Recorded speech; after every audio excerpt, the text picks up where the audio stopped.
back into the DangerSports Podcast. So today I've got my second and last mock draft here before the NFL draft occurs on Thursday. I will be in attendance, will be there, and I'll probably be able to give you guys some content from close up. Probably more like YouTube Shorts rather than a full form video.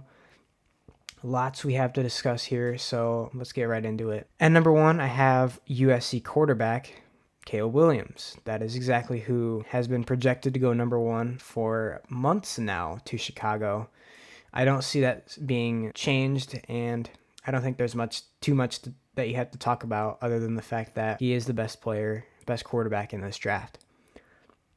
And number two, I have Commanders taking quarterback from LSU, Jaden Daniels. Comparing him to Drake May, you should check out one of my last videos. I believe it was 2 episodes ago.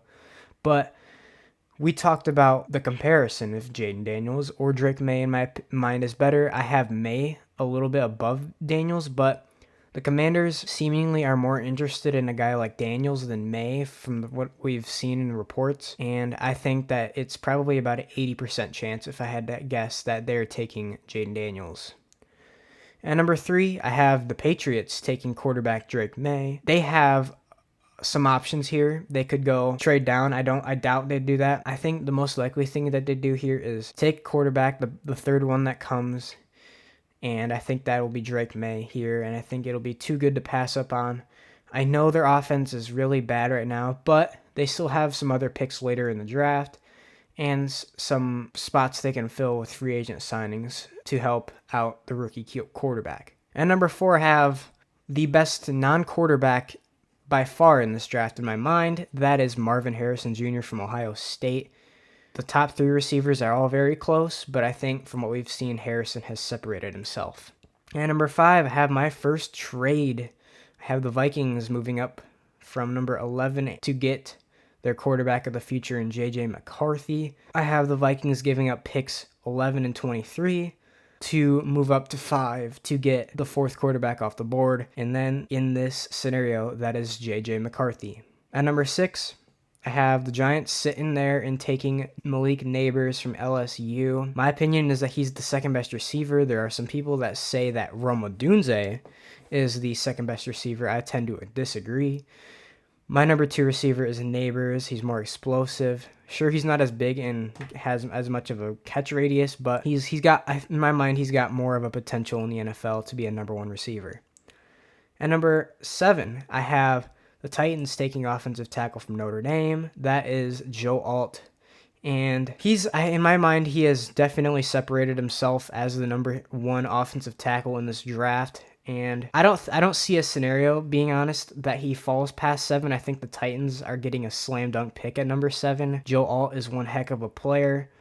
He is everything you want in an offensive tackle, and he's really going to bolster up their offensive line and give them another piece to build around, as they need a lot of help at that spot. At number 8, I have the Falcons taking defensive end / edge rusher from Alabama. Dallas Turner is my favorite pass rusher. He doesn't fit all the teams on the list here. He fits only some teams that run a specific scheme called a 3-4, where you like to have bigger interior defensive tackles with some really more light pass rushers, whereas a 4-3 is more of a balanced attack of people that are around the same weight and have similar attributes. At number 9, I have the Bears adding to the receiving core and taking Rome Odunze from Washington. He is by far, if you look at it, Harrison, Odunze, and Neighbors in no particular order, because I messed up the order. My original order would be Harrison, Neighbors, and Odunze. But those 3 guys have far separated themselves from everybody. And I think there's no doubt that the Bears should take Odunze if he falls to 9. At number 10, I have Brock Bowers going to the Jets. I think this is a BPA pick. And Brock Bowers is definitely worthy of this pick. I'm not sure if he'll go this high. It has been reported that he'll be going between 10 and 16. It really just depends on what happens with the first 9 picks. At number 11, I have the Chargers with their first of 2 picks that they got from the trade with Minnesota. I have them taking offensive tackle from Oregon State. That is Talise Fuaga. He has really risen. He's risen very high from just at the end of the college season. People realized how good his tape was after they went doing some digging, and Fuaga is in a very close battle in my mind with a guy like Olufashanu for the second offensive tackle. I think he takes that because of the fact that he has more production in his last year in college, and I think that the number 11 pick in this scenario would be Talise Fuaga. And number 12, I have a trade up from my second trade up. I have the Cardinals trading pick 27 in the first round this year, along with pick 35 in the second round this year, and a third round pick in 2025 to move up with the Broncos to get pass rusher from Florida State in Jared Verse. I think he is maybe not worthy of this high of a pick, as some of the pass rushers haven't been as good as we've hoped this year, but I think the Cardinals need one, and I think it makes sense if they wanted to get a higher level one that they move up and go for Jared Verse. And number 13, I have the Raiders sitting there and taking the number 5 quarterback off the board. That is Michael Penix Jr. from Washington. There's a lot of people that I think are underrating him right now. I mean, the guy just ran a 4.6, which is a really good number for a quarterback, which you don't really see him running the ball too much, which is something new. So Penix at 13, I think, is better than Nix. I think the Raiders take a quarterback, so I think they will also be taking quarterback Michael Penix. At number 14, I have Olufashanu going to the New Orleans Saints, and they are desperate for an offensive tackle right now. They have Ryan Ramczyk, who is potentially not going to be ready for the season with a injury that even the Saints admitted they may not even be able to play for him ever again because of this injury. They're not quite sure of the severity, and I'm not either, so I have them taking a guy that can help them right now in Olufashanu. At number 15, I have the Colts taking Quinyon Mitchell, the first corner off the board from Toledo.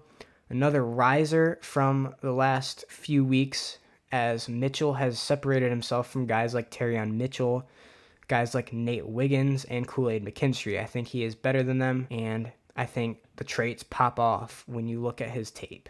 At number 16, I have Troy Fatanu going to the Seahawks. They need a guard.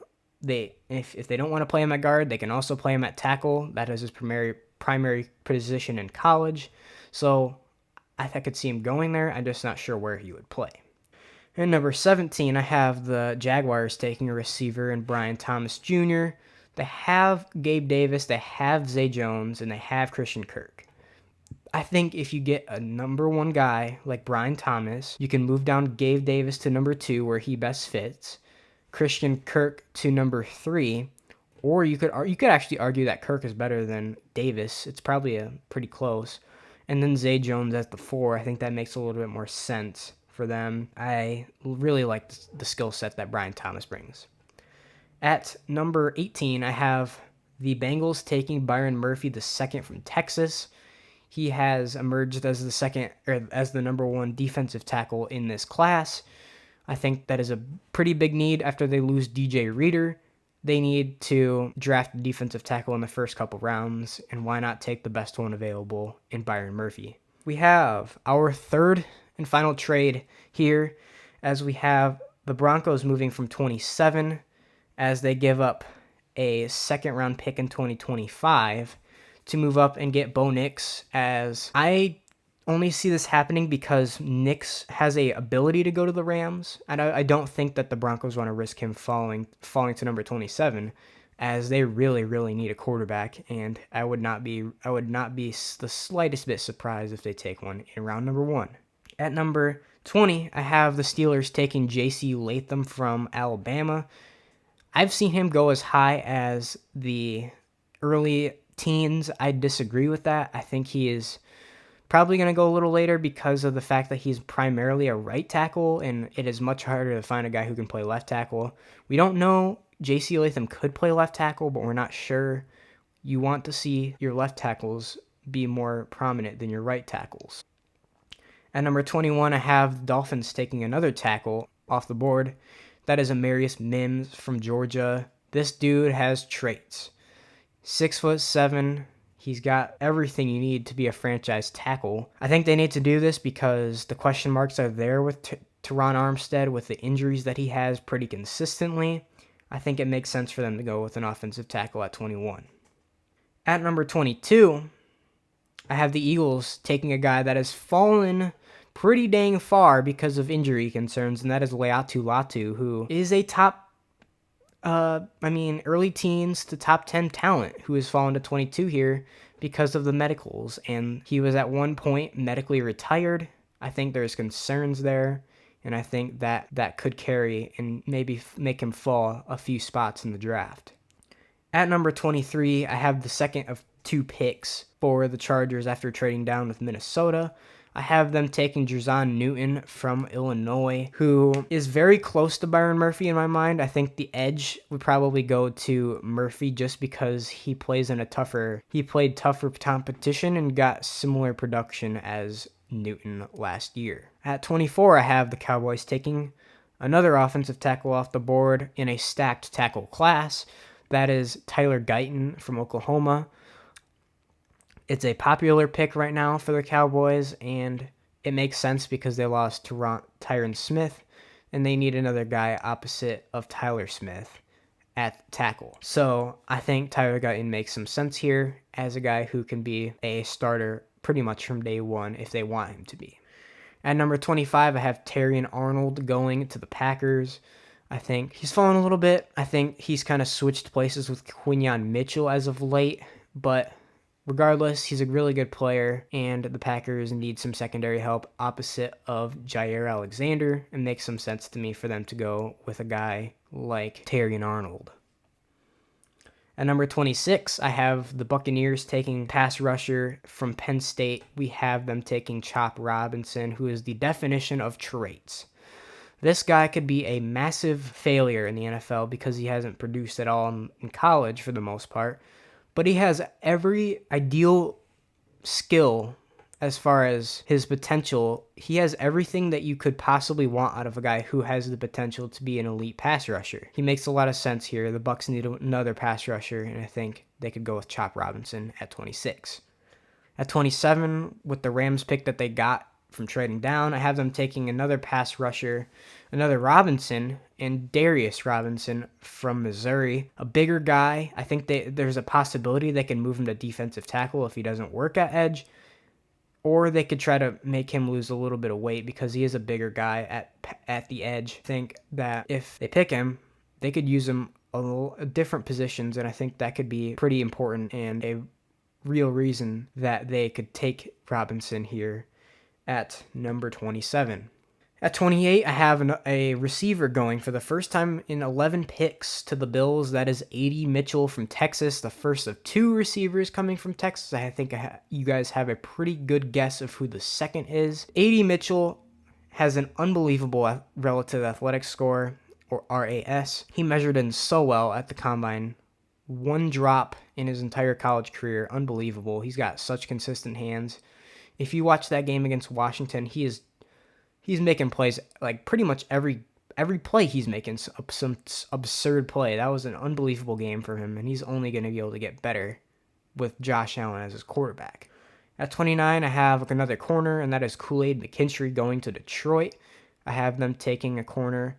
Their number one position of need right now in my mind is definitely by far corner.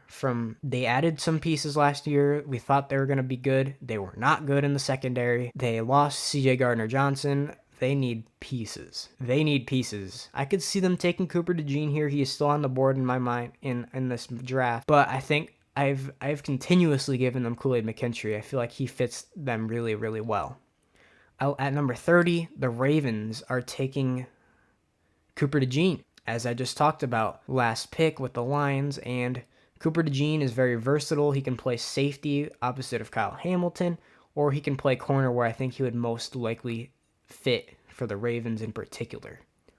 At 31, I have the 49ers taking offensive lineman Graham Barton. I've seen them take Graham Barton consistently. They're taking Graham Barton at number 31.